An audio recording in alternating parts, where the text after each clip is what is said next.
శ్రీ వెంకటేశ్వర. ఈరోజు మీకు చెప్పబోయే కథ ఒక పవిత్రమైన శనివారం కథ.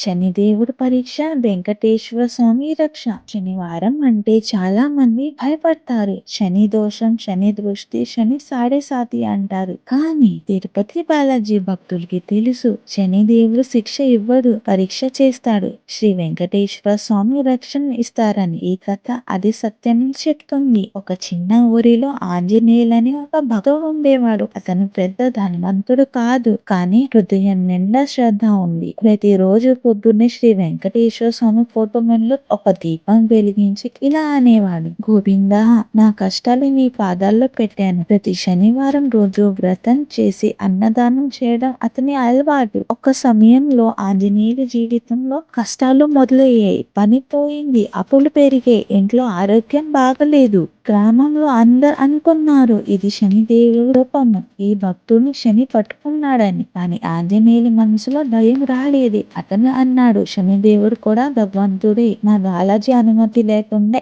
ఏమీ జరగదు అని. ఒక శనివారం రాత్రి ఆంజనేయుల ఇంటికి ఒక వ్యక్తి వచ్చాడు. చాలా ఆకల్లో ఉన్నాడు. అతన్ని అడిగాడు, బాబు, కొంచెం అన్నం ఇస్తావా? ఇంట్లో చివరి బియ్యం మాత్రమే ఉంది. ఇది ఇస్తే ఇంట్లో వారికి ఆకలి ఎలా? ఆంజనేయుడు ఆలోచించాడు, కానీ గుర్తు చేసుకున్నాడు, ఈ పరీక్ష చిన్న శ్రీ వెంకటేశ్వర స్వామి చేస్తున్నారేమో అని. వెంటనే అన్నమంతా ఆ వ్యక్తికి ఇచ్చేశాడు. కళ్ళలో శ్రీ శనిదేవ్ దర్శనం ఇచ్చారు. శనిదేవ్ అన్నారు, నిన్ను నేను పరీక్ష చేశాను, ఎందుకు భయపడలేదని. వెంటనే ఆ కళ్ళలో శ్రీ వెంకటేశ్వర స్వామి కూడా ప్రత్యక్షమయ్యారు. బాలాజీ అన్నారు, ఈ భక్తుడు నా పాదాలని వదలలేడు, వీడికి కష్టం ఇవ్వకు శని అని అన్నారు. శనిదేవుడు తలదించి అన్నాడు, నీ భక్తుని నేను కష్టం ఇవ్వలేను స్వామి అన్నారు. మరుసట రోజు పొద్దున్నే ఆంజనేయుల జీవితం మారిపోయింది. కొత్త పని దొరికింది, అప్పులు తీరాయి, ఇంట్లో ఆరోగ్యం మెల్లిగా కుదరపడింది. అతను అర్థం చేసుకున్నాడు, శనిదేవుడు పరీక్ష చేస్తాడు, శ్రీ వెంకటేశ్వర స్వామి రక్ష ఇస్తారని. భక్తుల్లారా, శనిదేవుడు మన శత్రువు కాదు. మనలో ఉన్న అహంకారం, కోపం,